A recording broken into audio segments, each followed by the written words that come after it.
So let's simplify 2x squared plus 4x for 1 mark. So the only thing that we should look at here is the common factor. So the common factor between these two coefficients, which is 2 and 4, the highest one is 2, okay? And then the highest common factor between x exponent 2 and x exponent 1 is x exponent 1. Because remember, when looking at the highest common factor between variables, we look at the one with the lower exponent. So we then say 2x squared, which is this one, divided by the common factor, which is 2x. 2 divided by 2, that is 1, and then x squared divided by x exponent 1. It's basically x exponent 2 minus 1, which is x. Okay, and then 4x divided by 2x.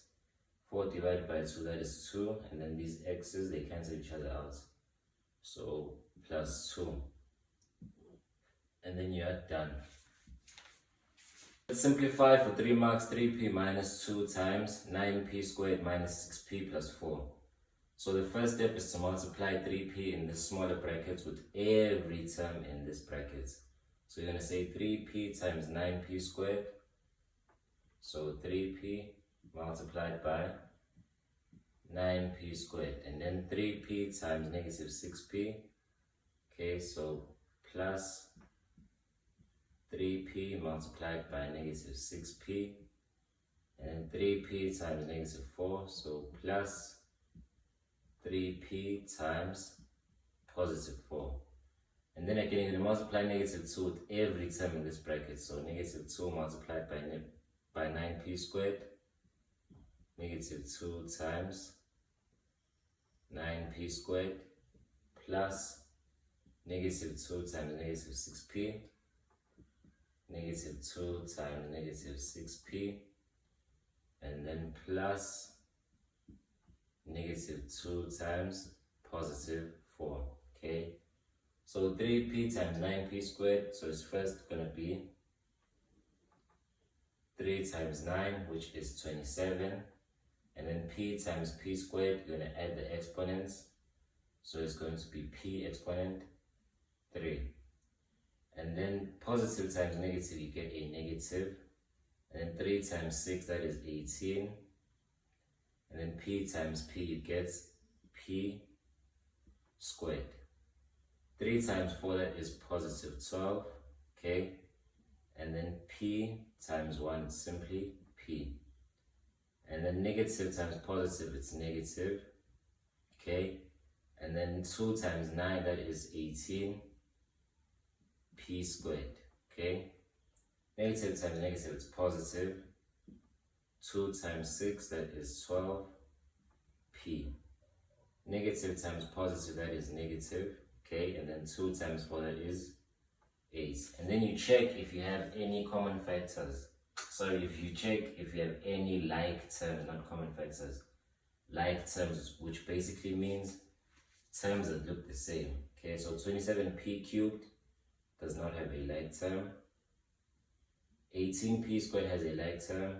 Okay, so it's 18p squared here and here.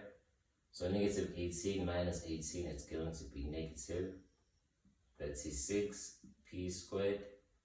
12p plus 12p, that is positive 24p. And then minus 8 does not have a like term. So simplify 2 exponent x plus 1 times 2 exponent x times 2 exponent negative 2. All of that divided by 8 exponent x minus 1. So when dealing with exponents, the most important thing is to check if all of these numbers or terms have been changed to their prime base. So this is in its prime base, okay, so it's still the same in the numerator. Times 2 exponent x times 2 exponent negative 2, and all of that. 8 in its prime base is 2 exponent 3. Okay, so 2 exponent 3 is basically the same as 8, all raised to the power x minus 1. Now let's add everything in the numerator. The reason why we can add everything is because they have the same basis, so we can then add the exponents. So it's 2 exponent x plus 1 plus x plus negative 2. all of that divided by 2. We're going to multiply this 3 with everything in the exponents. So 3 times x, it's 3x. 3 times negative 1, it's negative 3. Okay?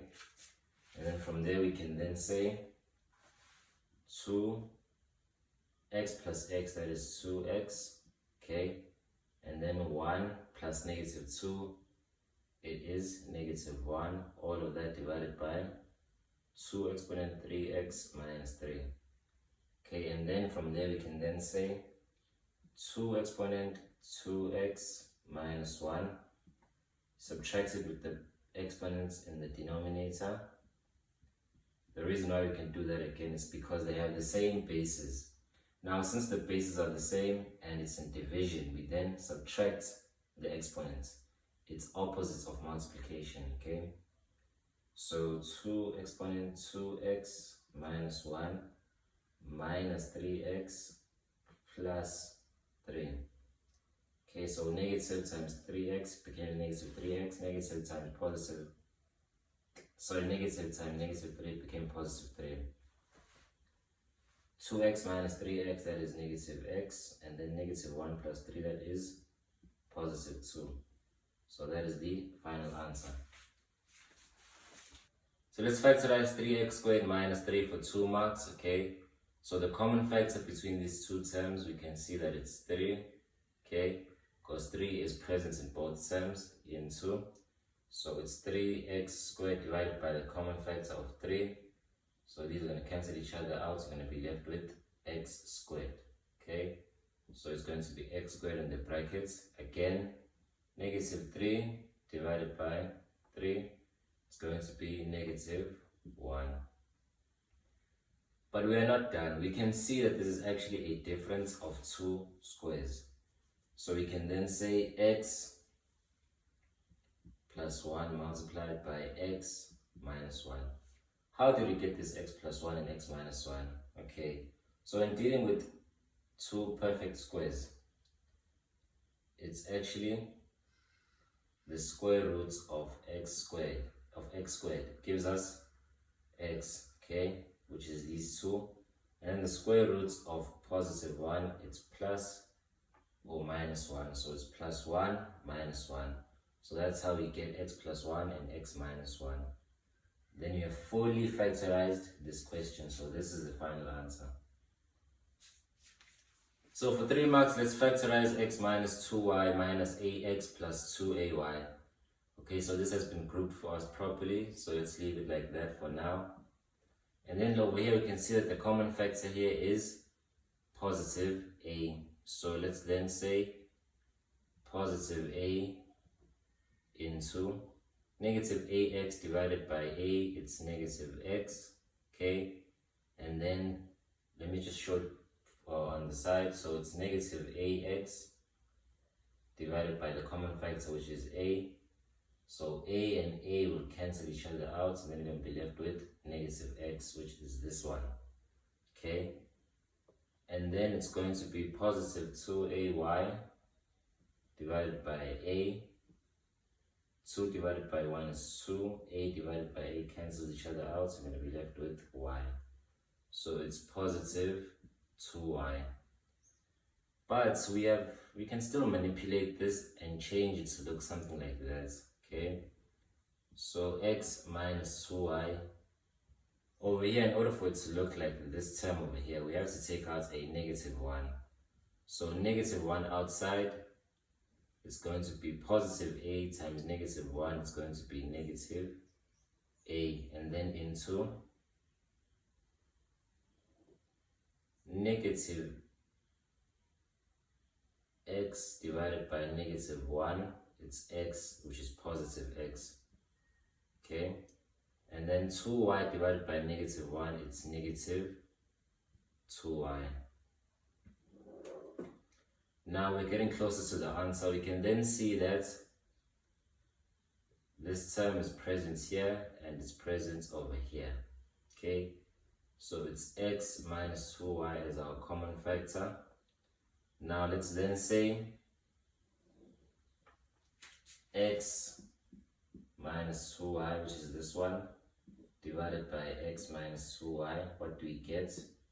We get 1. So it's going to be 1, okay? And then we're going to say negative a into x minus 2y divided by x minus 2y. Again, these two are going to cancel each other out, and then you're going to be left with negative a.